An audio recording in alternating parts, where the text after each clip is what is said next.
देख लीजिए 4 युग आया, आपको सतयुग आया, त्रेता युग आया, द्वापर युग आया, कलयुग आया। आप निश्चित रूप से कोई न कोई ऐसे महारथी वहाँ पर हुए।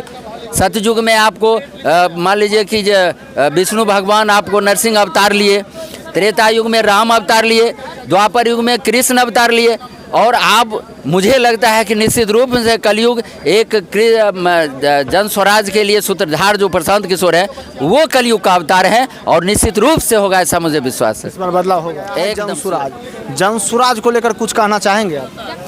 देखिए, नाम ही है जन स्वराज। जन का मतलब होता है जनता, स्वराज का मतलब होता है अच्छा शासन व्यवस्था। तो कहना चाहता हूँ मैं यही कि अभी तक जो भी व्यक्ति आए उनका भी स्वागत था, लेकिन अभी तक में जो हमारी क्या कहते हैं कि आज़ादी के बाद जो हमारी मूलभूत आवश्यकताएं हैं, यानी जब हम गुलाम थे तो उस समय जो हमारी व्यवस्थाएं थी और हम जो परेशान थे, आखिर नए हमारी आज़ादी होने के बाद भी ये व्यवस्था का परिवर्तन नहीं हुआ। बीच में 1977 में भी क्रांति आई, उसके बाद भी नहीं हुआ।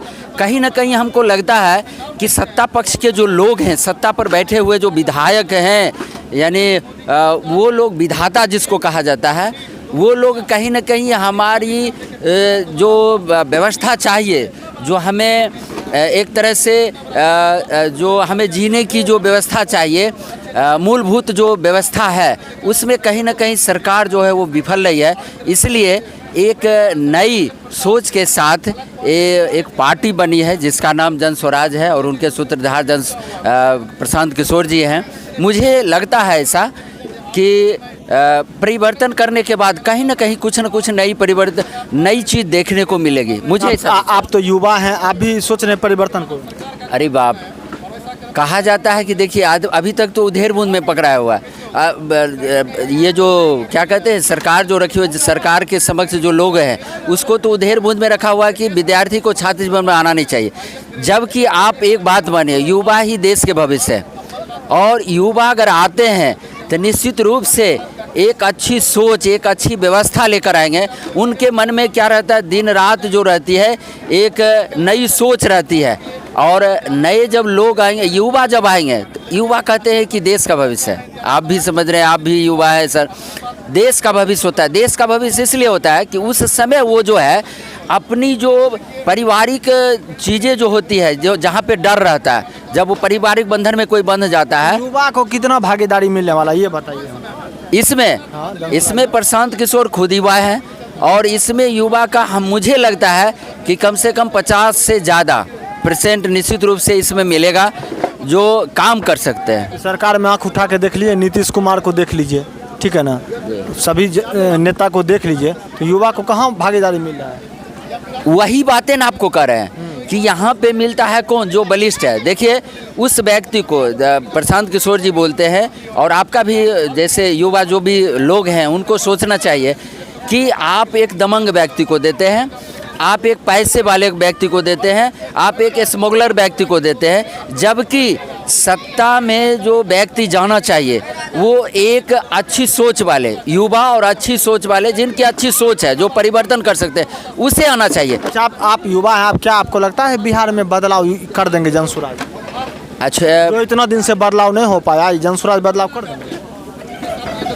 अच्छा, एक बात बताइए, आपको मैं कहना चाहता हूँ, आप परिवर्तन के लिए किसी पर विश्वास रखना होगा ना। इतना दिन तो लोग विश्वास रख लिए थे। जब आप विश्वास नहीं रखिएगा, देखिए लालू जी, नहीं सुनिए, लालू जी पे विश्वास किए लोग, नीतीश जी पे किए, किन पर विश्वास करें? देखिए, हर हमेशा कहीं ना कहीं एक बात बताइए, मेरा कहना है कि नीतीश पर आपने विश्वास किया, उन पर आपने विश्वास किया, लेकिन बदहालियाँ जो आप जब तक देखिए, जब परेशानियाँ आएगी निश्चित रूप से उसमें बदलाव की कोशिश रहनी चाहिए। हर जब तक जीवन है तब तक उसमें प्रयास करना चाहिए।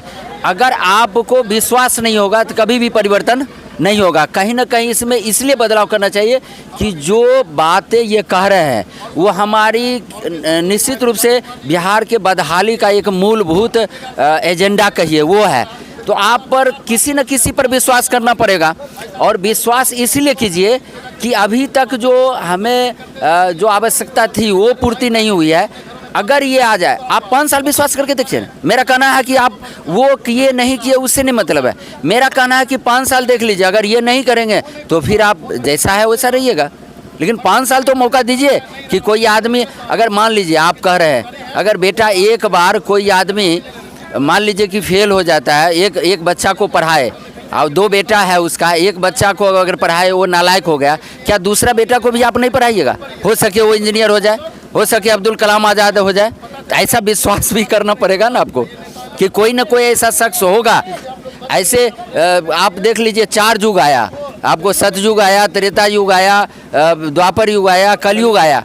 आप निश्चित रूप से कोई ना कोई ऐसे महारथी वहाँ पर हुए।